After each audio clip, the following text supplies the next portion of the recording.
Theoretically, the Korean Peninsula is still in a state of war. Shows of force on both sides are raising fears of a new potential conflict. If that happens, the Air Force will play an important role. During the Cold War, the air forces of both countries were equipped with some of the most capable fighters available from the Soviet Union and the United States. Currently, the majority of the South Korean Air Force is the F-16C multirole fighter. Meanwhile, the North Korean Air Force also possesses a relatively large number of MiG-23s. These are all single-engine fighters, designed in the 1970s. Currently, North Korea's aircraft inventory is mainly comprised of fighters acquired from Russia and China, including 56 MiG-23s, 150 MiG-21s, 20 Su-7s, and 35 MiG-29s. Meanwhile, the Republic of Korea Air Force consists of around 344 combat aircraft including General Dynamics F-16CD Fighting Falcons, Boeing F-15 Strike Eagles, F-4 Phantom IIs, F-5E Tiger IIs, and the advanced F-35 Joint Strike Fighters.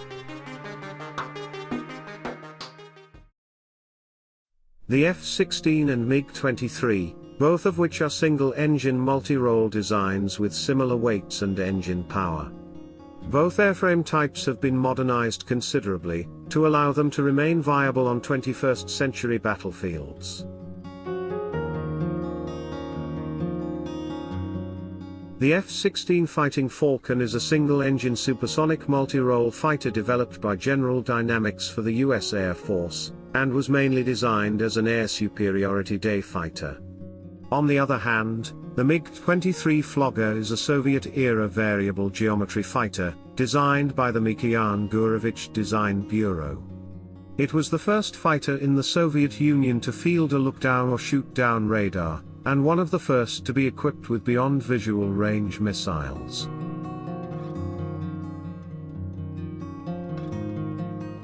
When it comes to speed, the North Korean Flogger trumps the South Korean F-16 with a maximum speed of Mach 2.35 or 2,500 km per hour, as compared to the F-16's maximum speed of Mach 2.05 or 2,175 km per hour. However, the F-16 boasts a higher initial climb rate than the MiG-23, 62,000 feet per minute compared to 47,250 feet per minute. In terms of armament, the MiG-23 Flogger has one twin-barrel 23mm GSH-23 cannon, and 5 external hardpoints, which can carry a max external load of 2,000 kilograms. The fighters have a typical air-to-air configuration of 2 A-60 and 2 A-23 air-to-air missiles.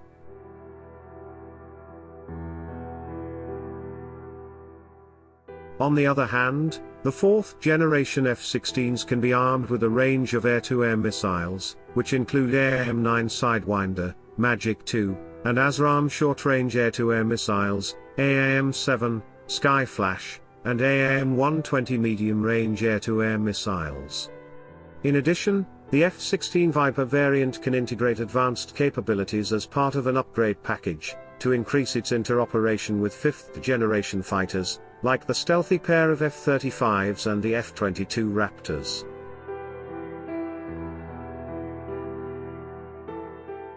Later variants of both fighters are considerably superior to the original platforms, incorporating enhanced beyond visual range capabilities, modernized electronic warfare systems, new radars and radar warning receivers, and the ability to operate advanced air-to-air missiles, the American AIM-120C and Russian R-27 respectively.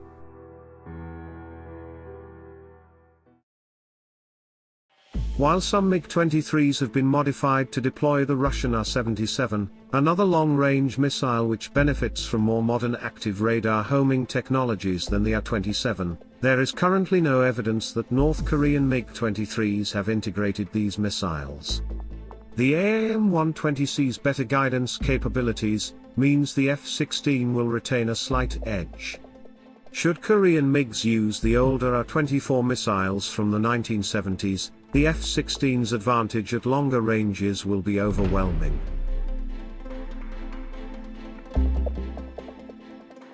Although the MiG-23 gained a poor reputation for its performance in Syrian and Iraqi hands in various Middle Eastern wars, the fighter proved highly formidable when superior variants were flown by the Cuban Air Force against South African forces over Angola, and in Korean hands are expected to perform at least as well, if not more so.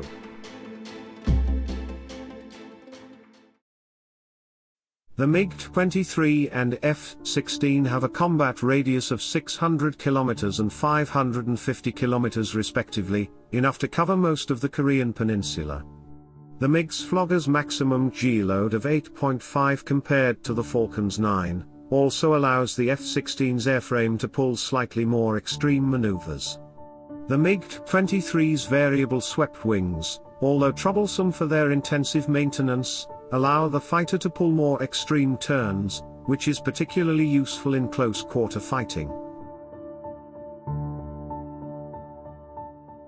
While upgraded variants of the MiG-23 retain a number of advantages over the Fighting Falcon, the F-16's simpler design and lack of complex variable swept wings make the jet easier to operate and train pilots on, and allows the fighter to operate with less maintenance.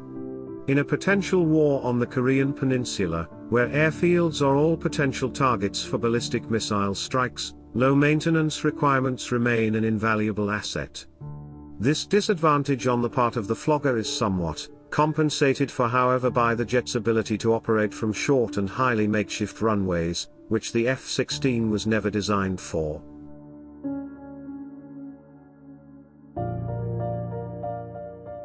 Although the F-16's advantage is not overwhelming over the MiG-23, the South Korean F-16 is likely to prevail over the North Korean MiG-23, as South Korea's F-16s are regularly upgraded. At the same time in combat, the Korean F-16, better supported by early warning aircraft and high-powered radars.